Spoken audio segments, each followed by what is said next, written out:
Hey YouTube, Do-It-Yourself Junkie 369, and this video I'm going to cover kind of a big gotcha that happens when building these aircraft. Basically, I was going along, putting on my top skin, had my j-stiffeners in there, and none of the holes were lining up on the j-stiffener. And that goes all the way back to section 13, page 2, step 7. And I went in, I watched the video, and I immediately saw what I did. And it's funny, in the last video I was trying to figure this out, and I was reading how it was made, and I read how it was made, and the instructions that I read, how I read them in that video, I didn't read them out loud, but I was reading to myself. I got the instructions correct. Months ago, when I made these things, in the video, I got the instructions wrong. And looking online, basically I was trying to figure out how much it costs to ship one of these j-stiffeners. Turns out it should be roughly $24 in shipping, which isn't too bad. I thought it was going to be a lot worse considering how long they are. Turns out, searching that, I came across a whole bunch of people who have made the exact same mistake.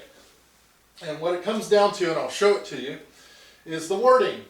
It says, okay, right here, at the end of step 7, the Wing Box J-Stiffener long should be clamped first, followed by the Wing Box J-Stiffener short, which nest inside the Wing Box J-Stiffener long. So you put the long one on, and then you nest the short one inside there.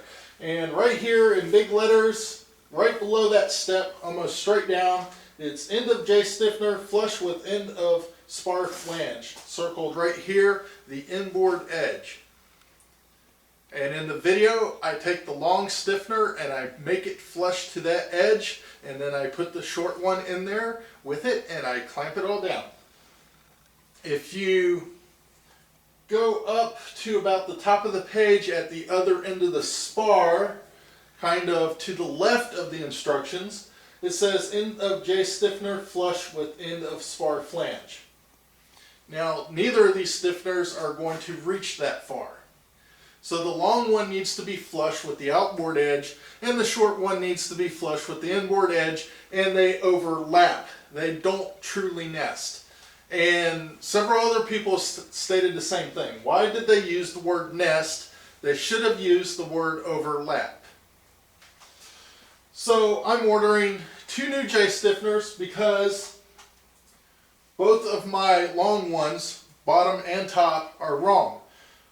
The short ones, ironically, are right because they were set up flush with the inboard edge, just as the diagram shows. And I couldn't figure out how those turned out right and how my long ones turned out wrong, but now I know. And so hopefully you avoid this mistake. I guess I'll title this video, Watch This Before You Start Section 13. Actually, it seems to apply to RV14s as well. I'm not sure about the other models, but I saw quite a few RV14 posts talking about the same thing. In fact, that's the one where I found out that the shipping was going to cost about 24 bucks. I'm sure that was years ago, and in today's dollars, it's probably going to run me 40 because of the price of gas has gone up so much. But there you go. Don't do that. Hopefully you find this informative. If you're building this aircraft or an RV14, definitely watch out. Hopefully this one helps you out. Thanks for watching. See you in the next video. Hopefully stuff starts going better.